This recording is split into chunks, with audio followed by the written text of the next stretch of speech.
Hello hi. അപ്പോൾ എൻ്റെ പേര് സിംന എന്നാണ്. ഞാൻ ഇതുവരെ എന്നെ ഇൻട്രൊഡ്യൂസ് ചെയ്യുന്ന രീതിയിലുള്ളൊരു വീഡിയോ ആയിട്ടൊന്നും ഇതുവരെ ചെയ്തിട്ടില്ല. So this is the first time. അപ്പം ഞാൻ അപ്കമിങ് മേക്കപ്പ് ആർട്ടിസ്റ്റ് എന്ന് വേണമെങ്കിൽ പറയാം. മേക്കപ്പ് ആർട്ടിസ്റ്റ് ആണ്, വേണമെങ്കിൽ അപ്കമിങ് മേക്കപ്പ് ആർട്ടിസ്റ്റ് എന്ന് വേണമെന്നുണ്ടെങ്കിൽ പറയാം. അപ്പോൾ ഇന്നത്തെ ഒരു വീഡിയോ എനിക്ക് ചെയ്യാമെന്ന് വിചാരിച്ച് എന്തുകൊണ്ടാന്ന് വെച്ച് കഴിഞ്ഞാൽ ഞാൻ കണ്ടിട്ടുണ്ട് പലർക്കും ഞങ്ങളുടെ ജോലിയുടെ അടുത്തൊരു ഒരു ഇഷ്ടക്കുറവെന്ന് എനിക്കറിയില്ല കറക്റ്റ് വാക്കാണോ എന്നുള്ളത്. എന്ന് വെച്ചാൽ എനിക്കത് മനസ്സിലായെന്ന് വെച്ചാൽ പലർക്കും ഈ ഒരു പ്രോസസ്സ് ഉണ്ടല്ലോ, അതായത് ഇതെങ്ങനെ ഈ ഒരു ഫീൽഡിലെ വർക്ക് നടക്കുന്നു എന്നുള്ളത് പലർക്കും ഇതിനെപ്പറ്റി വലിയൊരു ക്ലാരിറ്റി ഇല്ല. പലരുടെയും കൺസെപ്റ്റ് എന്താന്ന് വെച്ച് കഴിഞ്ഞാൽ നമ്മൾ വർക്ക് ചെയ്യുന്നത് നമുക്കുള്ള ഒരു എഫേർട്സ് കുറവാണ്, നമുക്ക് വേണ്ടുന്ന പ്രൊഡക്ട്സിന്റെ ഒരു ചാർജാണ് നമുക്കാവുന്നത്. ആ പ്രൊഡക്ട്സ് നമ്മൾ പിന്നെ ഓൾറെഡി പ്രൊഡക്ട്സിനുള്ള ചാർജും കാര്യങ്ങളൊക്കെ നമ്മൾ ക്ലയൻസിൽ നിന്ന് എടുക്കുന്നുണ്ട്. അങ്ങനത്തെ ഒരു കൈൻഡ് ഓഫ് വിശ്വാസമായിരിക്കാം മേ ബി, എനിക്കറിയില്ല. അപ്പം ഒരു അപ്കമിങ് മേക്കപ്പ് ആർട്ടിസ്റ്റ് എന്നുള്ള രീതിയിൽ എനിക്ക് ഫേസ് ചെയ്യുന്ന ബുദ്ധിമുട്ടുകൾ, ഈ ഒരു ഫേസിലുള്ള ബുദ്ധിമുട്ടുകൾ എനിക്ക് നിങ്ങളുമായിട്ടൊന്ന് ഷെയർ ചെയ്യാമെന്ന് വെച്ചു. അപ്പം അതുകൊണ്ടാണ് ഞാൻ ഈ വീഡിയോ ചെയ്യുന്നത്. അപ്പം ഞാൻ ആക്ച്വലി മെഡിക്കൽ ഫീൽഡ് വർക്ക് ചെയ്തിട്ടുണ്ടായിരുന്ന ഒരാളാണ് പാസ്റ്റിൽ. അത് നേരത്തെ BSc അനസ്തീസിയ തന്നെയാണ്. പിന്നെ അതിനുശേഷം ഞാൻ സർട്ടിഫൈഡ് ആയിട്ടുള്ള ഒരു മെഡിക്കൽ കോഡർ ആയിരുന്നു. ഇതൊക്കെ കഴിഞ്ഞിട്ട് ഞാൻ ഈ ഒരു ഫീൽഡിൽ പിന്നെ ഒരു ബിഗിനർ എന്നുള്ള രീതിയിൽ സ്റ്റാർട്ട് ചെയ്യാനുള്ള മെയിൻ റീസൺ എന്ന് പറയുന്നത് എനിക്ക് ഇതിനോടുള്ളൊരു പാഷനായിരുന്നു. പിന്നെ എനിക്ക് പറ്റുന്ന ഒരു ടൈമിൽ എന്തായാലും ചെയ്യണം എന്നുണ്ടായിരുന്നു. അപ്പോൾ എനിക്കൊരു സമയം കിട്ടിയപ്പോൾ ഞാനത് ചെയ്തു. അങ്ങനെ അപ്പം ഒബ്വിയസ്ലി ഞാൻ നല്ലൊരു ഇൻസ്റ്റിറ്റ്യൂട്ട് ചൂസ് ചെയ്തിട്ടായിരുന്നു പഠിച്ചത്. ബിക്കോസ് എനിക്ക് പഠിക്കുമ്പോൾ നല്ലൊരു പലരും ഒരു 10 ദിവസത്തെ കോഴ്സ് 12 ദിവസത്തെ കോഴ്സിനൊക്കെ പോയി ചെയ്തിട്ട് ഞാൻ കണ്ടിട്ടുണ്ട്. എനിക്ക് അങ്ങനത്തെ ഒരു ഷോർട്ട് ടേം കോഴ്സ് ചെയ്യാൻ വലിയ താല്പര്യമില്ലായിരുന്നു. സോ അതുകൊണ്ട് ഞാൻ ഒരു 3 മന്ത് കോഴ്സ് എന്നുള്ള രീതിയിൽ തന്നെയായിട്ട് നല്ലൊരു ഇൻസ്റ്റിറ്റ്യൂട്ട് നോക്കി സെലക്ട് ചെയ്തിട്ട് ചെയ്യാമെന്ന് വെച്ചിട്ട് അങ്ങനെയായിരുന്നു ഞാൻ ചെയ്തത്. ഒബ്വിയസ്ലി നമ്മൾ നല്ലൊരു ഇൻസ്റ്റിറ്റ്യൂട്ട് സെലക്ട് ചെയ്യുമ്പം നമുക്ക് അവിടെയുള്ള പല കാര്യങ്ങൾക്കും ഉള്ള ചാർജസ് അവരെടുക്കും. അവർ നമുക്ക് തരുന്ന സൗകര്യങ്ങൾ, നമുക്കുള്ള ക്ലാസ്, നമുക്കുള്ള പ്രോഡക്ട്സ്, അങ്ങനെ പല കാര്യങ്ങളും. അപ്പോൾ ഓവറോൾ മേക്കപ്പ് പഠിക്കുന്ന കാര്യങ്ങൾ വരുമ്പോഴത്തേക്കും തന്നെ നമുക്ക് ഭയങ്കര എക്സ്പെൻസീവ് ആയിരിക്കും. അപ്പോൾ ഇതൊക്കെ കഴിഞ്ഞ് നമ്മൾ പുറത്തേക്ക് ഇറങ്ങുമ്പോൾ പലർക്കും നമ്മൾ എത്ര നല്ല വർക്ക് അറിയാം എന്നൊക്കെ ഉള്ള ആൾക്കാരാണെങ്കിൽ പോലും നമ്മൾ ബിഗിനേഴ്സ് ആണല്ലോ. അപ്പോൾ അതുകൊണ്ട് തന്നെ നമുക്കൊന്ന് പേരെടുത്ത് കിട്ടാൻ കുറച്ച് ടൈം എടുക്കും. അത് ശരിക്കും ഭയങ്കര നല്ല ടൈറ്റ് സ്ട്രഗിൾ ആണെന്ന് തന്നെ പറയാം. ബിക്കോസ് ആ ടൈമിൽ നമുക്ക് നമ്മളുടെ വാനിറ്റിയിൽ നമ്മൾ സൂക്ഷിക്കേണ്ട പ്രോഡക്ട്സ് അത് ചലഞ്ചിങ് ആണ്. കാരണം എന്ന് വെച്ചാൽ എല്ലാവർക്കും ഇന്ന പ്രോഡക്ട്സ് അങ്ങനെയല്ല ശരിക്കും പറഞ്ഞാൽ നമ്മൾ വാനിറ്റിയിൽ സൂക്ഷിക്കാൻ പറ്റുന്നത്. ഇപ്പം പലർക്കും പറയാം ചെറിയ പൈസക്ക് ചെയ്തൂടെ മേക്കപ്പ് എന്നുള്ളത്. അപ്പൊ ചെറിയ പൈസക്ക് ചെയ്യാം എന്ന് വെച്ച് കഴിഞ്ഞാൽ ഇപ്പൊ ഒരു ലോ ബഡ്ജറ്റ് ആയിട്ടുള്ള രീതിയിൽ ഒരു മേക്കപ്പ് ഒരാൾക്ക് ചെയ്ത് കൊടുക്കേണ്ടി വരുമ്പം നമുക്ക് ഒരു 1-2 വില കുറഞ്ഞ ഫൗണ്ടേഷനോ കൺസീലേഴ്സോ ഒന്നും മാത്രം പോരാ. ഓക്കെ, നമുക്ക് മേക്കപ്പ് ചെയ്യുന്നതിന് മുമ്പ് ഏറ്റവും ഇമ്പോർട്ടന്റ് ആയിട്ടുള്ള കാര്യമാണ് സ്കിൻ പ്രെപ്പ്. ഈ സ്കിൻ പ്രെപ്പ് പല സ്കിൻ ടൈപ്സ് അനുസരിച്ചിട്ടുള്ള പ്രോഡക്ട്സ് ആയിരിക്കും നമ്മളെ വാനിറ്റിയിലേക്ക് വെക്കേണ്ടത്. നമുക്ക് ഏതെങ്കിലും ഒരു പ്രത്യേക ഒരു പ്രോഡക്റ്റ് വാങ്ങി വെച്ചിട്ട് നമുക്ക് എല്ലാവർക്കും യൂസ് ചെയ്യാനൊന്നും പറ്റത്തില്ല. അതൊരു കാര്യം. പിന്നെ ഓരോ ആൾക്കാരുടെ വാനിറ്റിയിൽ ഓരോ ആൾക്കാർ സൂക്ഷിക്കുന്ന പ്രോഡക്ട്സ് അവരവരുടെ ബഡ്ജറ്റിനനുസരിച്ചിട്ടുള്ളതായിരിക്കും. ഇപ്പോൾ ഒരു എക്സാമ്പിൾ ഞാൻ പറയുകയാണെങ്കിൽ, എനിക്കിപ്പോൾ നല്ലൊരു ഓയിലി സ്കിൻ ആയിട്ടുള്ള ഒരു ബ്രൈഡിനെ കിട്ടിയെന്ന് വിചാരിക്കുക. അപ്പോൾ ഒരു നല്ലൊരു ഓയിലി സ്കിൻ ആയിട്ടുള്ള ബ്രൈഡിനെ എനിക്ക് കിട്ടുകയാണെങ്കിൽ ഞാൻ എൻ്റെ കയ്യിലുള്ള പ്രോഡക്ട്സ് ഒക്കെ വെച്ചിട്ട് ഞാൻ അവർക്കൊരു മേക്കപ്പ് ചെയ്ത് കൊടുക്കുവാണ്.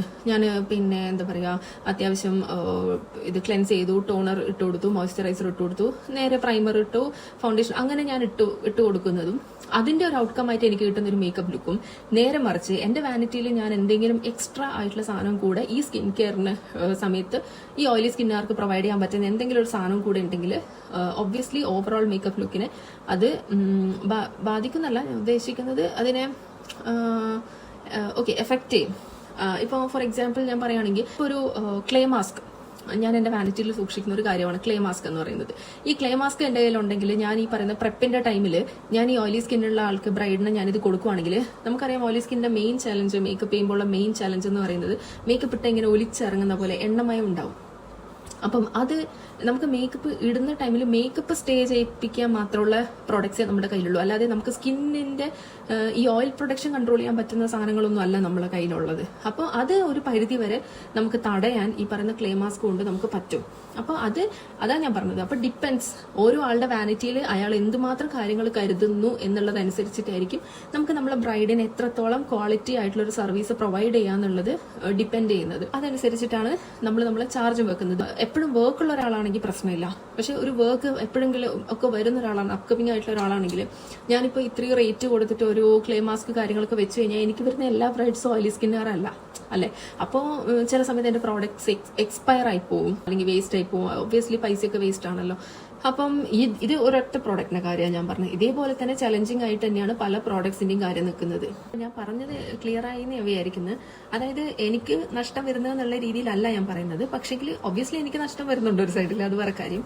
പക്ഷെ എന്റെ നഷ്ടത്തിന്റെ കാര്യം മാത്രമല്ല അവിടെ ഒരു ഫാക്ടറായിട്ട് വരുന്നത്. അതായത് എനിക്ക് വരുന്ന ബ്രൈഡിന് ഞാൻ ഒരു ലുക്ക് ചെയ്ത് കൊടുക്കുമ്പം ഇപ്പം ഞാൻ ഇട്ടുകൊടുത്ത മേക്കപ്പ് ഒലിച്ചിറങ്ങുന്ന ഒരു മേക്കപ്പ് ആണെന്ന് വിചാരിക്കാം. അപ്പം ഞാൻ ചെയ്തു കൊടുക്കുന്നത് എത്ര ബഡ്ജറ്റിനാണെന്നുള്ളത് ആരും അന്വേഷിക്കില്ല. ഞാൻ മേ ബി കറക്റ്റ് ആയിട്ടുള്ള പ്രോഡക്ട്സ് ഒക്കെ തന്നെ എനിക്ക് യൂസ് ചെയ്തിട്ടുണ്ടാവുക. പക്ഷേ ആൾക്ക് ഓയിൽ പ്രൊഡക്ഷൻ ഒത്തിരി കൂടുതലാണെന്നുണ്ടെങ്കിൽ ആ ഒരു ബഡ്ജറ്റ് ചെയ്ത് കൊടുത്താലും അത് ഒലിച്ചിറങ്ങുക തന്നെ ചെയ്യും. ഓക്കെ, അപ്പൊ അതെന്റെ കയ്യിലുള്ള കാര്യമല്ല. ഇപ്പോഴും നമ്മൾ ചെയ്തു കൊടുക്കുന്ന വർക്കിൽ നമുക്ക് തന്നെ ആയിരിക്കും ബ്ലെയിം വരുന്നത്. പിന്നെ നിങ്ങൾ വിചാരിക്കുന്ന പോലെ എല്ലാ പ്രോഡക്ട്സും ഒക്കെ കുറച്ച് റേറ്റ് കുറഞ്ഞ പ്രോഡക്ട്സ്, കുറച്ച് റേറ്റ് ഉള്ള പ്രോഡക്ട്സ് അങ്ങനെ വെച്ച് മിക്സ് ചെയ്തിടുവാണെങ്കിലും ചില പ്രോഡക്ട്സ് നമുക്ക് ഒന്നും യൂസ് ചെയ്യാൻ പറ്റത്തില്ല. വൈ? ബിക്കോസ് അപ്പൊ പാച്ചിനെസ് ഉണ്ടാവും. മേക്കപ്പ് ചെയ്ത് കഴിഞ്ഞാൽ പാച്ചിനെസ് ഉണ്ടാവും. പാച്ചിനെസ് വന്നു കഴിഞ്ഞാൽ അത് കറക്റ്റ് ചെയ്യണമെങ്കിൽ നമുക്ക് എന്തായാലും ക്വാളിറ്റിയുള്ള പ്രോഡക്ട്സ് വെച്ചിട്ട് തന്നെ ചെയ്യണം. പിന്നെ വേറൊരു ചലഞ്ചിങ് ആയിട്ടുള്ള കാര്യം എന്താ വെച്ചാൽ, ഇപ്പൊ ഡ്രൈ സ്കിൻ ആയിട്ടുള്ള ഒരാളെ നമുക്ക് കിട്ടുന്നതെങ്കിൽ മേക്കപ്പ് എങ്ങനെ വർക്ക് ചെയ്യുന്നതെന്ന് വെച്ചാൽ, നമുക്ക് കിട്ടുന്ന ബ്രാൻഡ്, ഇപ്പൊ ആൾക്കാർ പറയും ഡ്രഗ് സ്റ്റോർ ബ്രാൻഡ് എന്ന് മോശമെന്നല്ല ഞാൻ പറയുന്നത്. പക്ഷേ ഒബ്വിയസ്ലി റേറ്റ് കൂടിയ ബ്രാൻഡ് ആണെങ്കിൽ അതിന്റെ ക്വാളിറ്റി എന്തായാലും ഡിഫറെന്റ് തന്നെയായിരിക്കും. അത് നമുക്ക് യൂസ് ചെയ്യുന്ന ആൾക്കാർക്ക് നമുക്ക് അറിയാൻ പറ്റും. ഈ റേറ്റ് കൂടിയ ബ്രാൻഡ് ആണെങ്കിൽ നമുക്ക് കുറച്ച് പ്രോഡക്റ്റ് മാത്രം മതി കവറേജ് കിട്ടാൻ വേണ്ടിയിട്ട്. പക്ഷെ അതേ സ്ഥാനത്ത് നമ്മളൊരു ഡ്രഗ് സ്റ്റോർ എടുക്കുന്നെങ്കിൽ നമുക്ക് പ്രോഡക്റ്റ് കുറച്ച് അധികം എടുക്കേണ്ടി വരും, അതേ സെയിം കവറേജ് കിട്ടണമെന്നുണ്ടെങ്കിൽ. അപ്പോൾ ഈ ഡ്രൈ സ്കിൻ ആയിട്ടുള്ള ഒരാൾക്ക് നമ്മൾ ഈ കവറേജിന് വേണ്ടിയിട്ട് ഒരുപാട് പ്രോഡക്റ്റ്, അതായത് പ്രോഡക്റ്റ് അധികം യൂസ് ചെയ്യുന്നതിന് അനുസരിച്ചിട്ട് നമ്മൾ ബേസ് ക്രാക്ക് ആവാനും ഡ്രൈ ആവാനും ഉള്ള സാധ്യതകൾ വളരെ കൂടുതലാണ്. അപ്പൊ അങ്ങനെയുള്ള കേസസിൽ ഈ പറഞ്ഞ പോലെ തന്നെ നമ്മൾ മേക്കപ്പ് ഇട്ട് കഴിഞ്ഞാലും ഇടുമ്പോൾ കുഴപ്പമില്ലായിരിക്കും. നമ്മൾ പല വീഡിയോസിലും കാണാം മേക്കപ്പ് പ്രോഡക്ട്സ് ഒക്കെ ഇട്ട് കഴിഞ്ഞിട്ട് ഭയങ്കര കവറേജ് ആണ്, അതാണ് ഇതാണ്. പക്ഷെ അങ്ങനെയല്ല. അത് ഇട്ട് കുറച്ച് കഴിയുന്ന സമയത്ത് നമ്മുടെ ഡ്രൈ സ്കിൻ ആണെങ്കിൽ ആ മോയ്സ്ചർ മൊത്തം വലിച്ചെടുക്കാൻ തുടങ്ങും. കുറച്ച് കഴിയുമ്പോഴായിരിക്കും നമുക്ക് ഈ പറയുന്ന ക്രീസിനെസ് ഒക്കെ വരുന്നത്. ഇങ്ങനെയുള്ള പ്രശ്നങ്ങളൊന്നും വരാതെ ചെയ്തു കൊടുക്കണം എന്നുണ്ടെങ്കിൽ ഒബ്വിയസ്ലി നമുക്ക് ഒരു മിനിമം എന്ന് പറഞ്ഞിട്ട് ഇത്രയൊരു റേറ്റിന് മാത്രമേ നമുക്ക് മേക്കപ്പ് പ്രൊവൈഡ് ചെയ്യാൻ പറ്റുള്ളൂ. അപ്പോൾ അതൊരു പ്രശ്നമാണ്. നമുക്കിപ്പോൾ ഒരു അപ്കമിംഗ് ആയിട്ടുള്ള ഒരാളാണ്, വർക്ക് എപ്പോഴും വരാത്ത ഒരാളാണ്. വർക്ക് എപ്പോഴും വരാത്ത ഒരാളെ ഇൻ ദ സെൻസ് നമുക്ക് അറിയപ്പെട്ട് കഴിഞ്ഞാലേ വർക്ക് മര്യാദയ്ക്ക് വരുള്ളൂ. അതുവരെ നമുക്കിങ്ങനെ ചുമ്മാ ഇരിക്കാൻ പറ്റത്തില്ലല്ലോ. നമുക്ക് അറ്റ്ലീസ്റ്റ് നമ്മളെ വർക്ക് ആൾക്കാരിലേക്ക് എത്തിച്ചുകൊണ്ടേയിരിക്കണം.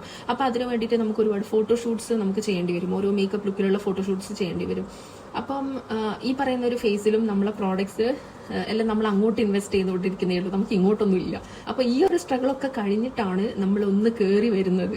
പിന്നെ മറ്റൊരു കാര്യം, മേക്കപ്പ് എന്ന് പറയുമ്പോൾ അത് നമ്മൾ ഇന്ന ബ്രാൻഡ് യൂസ് ചെയ്തിട്ട് ഇന്ന പ്രോഡക്ട്സ് കാര്യങ്ങൾ യൂസ് ചെയ്തിട്ട് ഒരാൾക്ക് ചെയ്തു കൊടുക്കുന്ന ഒരു ലുക്ക് എന്നുള്ളത് മാത്രമല്ല. അത് നമുക്കറിയാം, മേക്കപ്പ് എന്ന് പറയുന്ന ഒരു വർക്ക് ആണെങ്കിലും ടാറ്റു എന്ന് പറയുന്ന വർക്കിനൊക്കെ നമുക്ക് അതിന്റെ കൂടെ ചേർക്കുന്ന ഒരു വാക്കുണ്ട്, artist, makeup artist, tattoo artist. അപ്പൊ ഒബ്വിയസ്ലി ഒരു ആർട്ടിസ്റ്റിന്റെ, ഒരാളുടെ, അത് ചെയ്യുന്ന ആളുടെ ആർട്ടും അതിൽ മാറ്റർ ചെയ്യും. പലർക്കും അവരവരുടെ ഒരു രീതി ഉണ്ടാവും ചെയ്യുന്നത്. നമ്മൾ എത്ര ഒരാളുടെ അടുത്ത് നിന്ന് പഠിച്ചാലും നമ്മൾ ഇൻഡിവിജ്വലി നമ്മളതിൽ കോൺട്രിബ്യൂട്ട് ചെയ്യുന്ന ഒരു രീതി, നമ്മളൊരു സിഗ്നേച്ചർ എന്ന് വേണമെങ്കിൽ പറയാം. അങ്ങനെ ഒരു സംഭവം എല്ലാ മേക്കപ്പ് ആർട്ടിസ്റ്റുകളുടെ വർക്കിലും ഉണ്ടാവും. അപ്പോൾ ആ ഒരു ആർട്ടിന് കൂടിയിട്ടുള്ള ചാർജാണ്.